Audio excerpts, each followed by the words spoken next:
మీ అందరి చేతిలోని విసులుకరలో ఒకసారి ఇటు చూపించండి. బావగారు వీడొట్టి దగాకోరు, వీడిని నమ్మొద్దు. ఏవో దొంగ ఫోటోలు వచ్చేసి నన్ను అల్లరి చెయ్యాలని.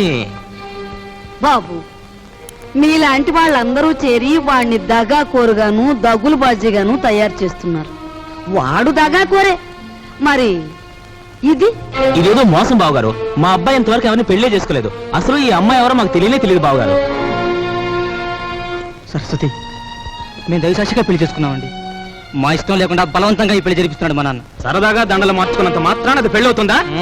సరదాగా దండలు మార్చుకోవడం కాదు, కొంతకాలం కాపురం కూడా చేశారు. కాపురం చేస్తున్న భార్యాభర్తలను విడదీసి వాళ్ళకి మరో పెళ్లి చేయడం నేరం. దానికి ఈ క్షణంలో మిమ్మల్ని అరెస్ట్ చేయగలరు, తెలుసా? అది కదా బావగారు. మీరు పెళ్లి కొడుకు తండ్రిగా ఇక్కడ ఉండాలి అనుకుంటే వీళ్ళిద్దరికీ పెళ్లి జరిపించండి, లేదా మిమ్మల్ని జైలుకి పంపించాల్సి వస్తుంది. అమ్మాయి, మీరిద్దరు వెళ్ళి పీటల మీద కూర్చోండి.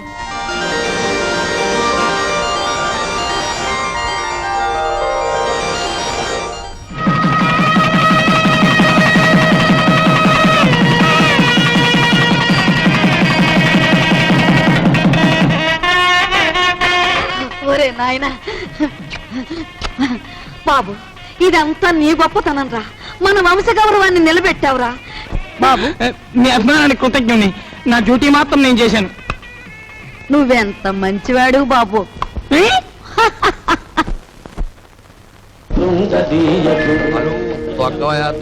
హలో తక్కరా. అమ్మ కొరనా కొడక, నీ కూడా లోకు అయిపోయాను రా. తెల్లారేలోగా నీ నుంచి నీ బాబు నుంచి దొక్కుతాను రా, పేడ వదిలిపోతే. నువ్వు టీ తాగరా.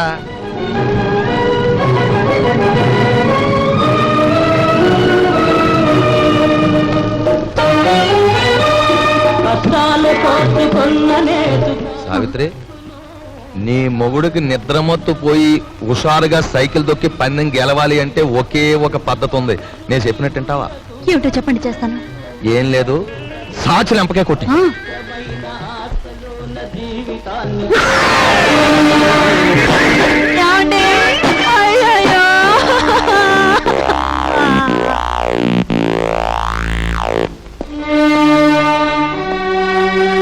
చూడు బ్రదర్, మీ దంపతులిద్దరూ మీ బావగారింట్లో ప్రవేశించి ఆయన చావు కారకులయ్యారు. అందుకే మిమ్మల్ని ఇక్కడికి పిలిపించాను. ఇక్కడ మా ఇంట్లో మా సంపదను దోచుకోవడానికి మీరెన్ని ప్రయత్నాలు చేశారో సాక్ష్యాధారాలున్నాయి. వాటితో మా అమ్మాయి మిమ్మల్ని పోలీసులకు అప్పగించగలదు. కానీ అలా చేస్తే పోయేది ఆ ఇంటి పరువే గనక అలా చేయదలుచుకోలేదు. ఆ నగలివు.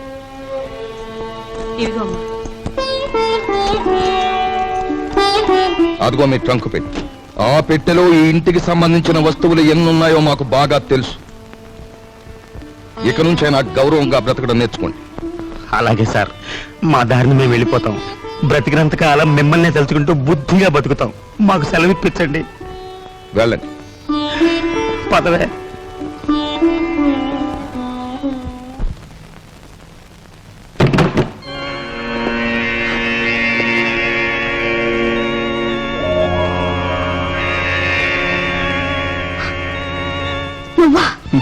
నేనే.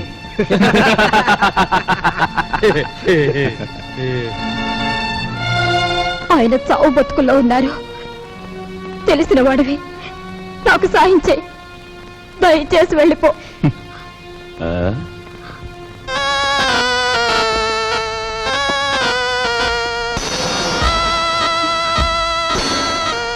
Sorry dear, sorry. నాది ఎన్నాళ్ళ కోరికో. గురు దక్షిణ.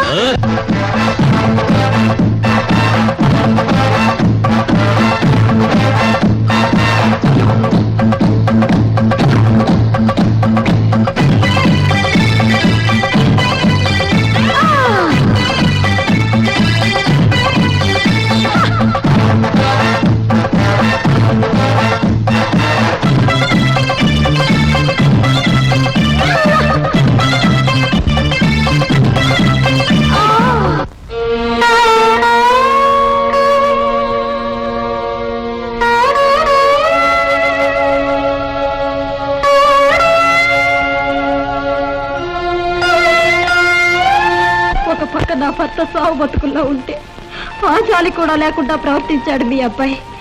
మీ ఇంటి పరువు ఇలా మంట కలిసిపోతుంటే మీరెందుకు ఊరుకుంటున్నారో నాకు అర్థం కావటం లేదు. మీకు ఆడపిల్లలున్నారు.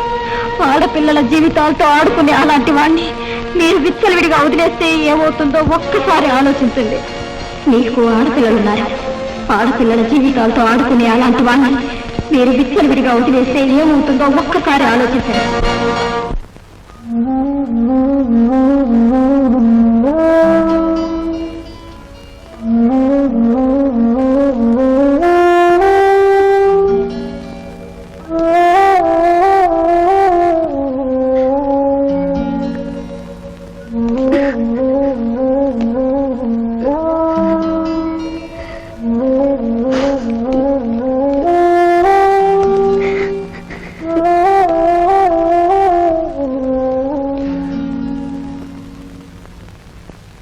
చూడమ్మా, ఈ క్యారేజ్ మా చిన్నబాబుకిచ్చి నీకు ఇష్టమని మీ అమ్మాయి స్వయంగా తయారు చేసింది.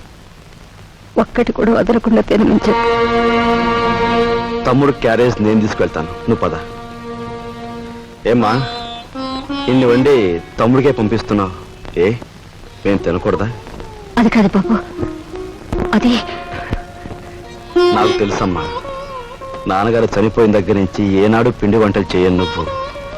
ఈ వేళ ఇంత శ్రమపడి ఇన్ని వండావంటే ఇదేమిటో ఊహించగలను. చిన్నవాడు వీధిలోకి వెళ్ళి చెయ్యి కూడని ఘోరాలు చేస్తున్నాడు. ఇంటి పరువు బజారుకి ఇడుస్తున్నాడు. అందుకని అలాంటి వాడు చచ్చినా ఒకటే బ్రతికినా ఒకటేనని మనం అనుకుంటాం. తల్లి కదూ, చంపేయడానికే నిర్ణయించుకున్నాం.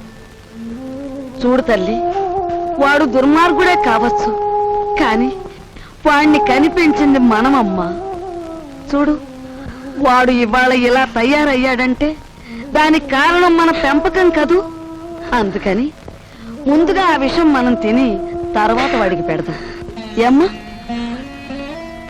పరువే తన ప్రాణంగా భావించిన మీ అబ్బాయి లాంటి ఉత్తముడికి భారీగా బ్రతికి నేను పరమనీచుడిగా తయారైన మీ మనవుడు చేసే ఘోరాలు భరించలేక వాణ్ణి చంపి నేను చావాలనుకున్నాను. అమ్మా, మన ఇంటి సమస్య మన చావులతో పరిష్కారం కాదు. తమ్ముడిని మార్చడానికి నేను ఓ ఉపాయం ఆలోచించాను. ఏమిట్రా అది? చెప్తాను. వాళ్ళు వస్తున్నారు, మీరు బయలుదేరండి. వెళ్ళామండి, వెళ్ళొస్తామా? పదా.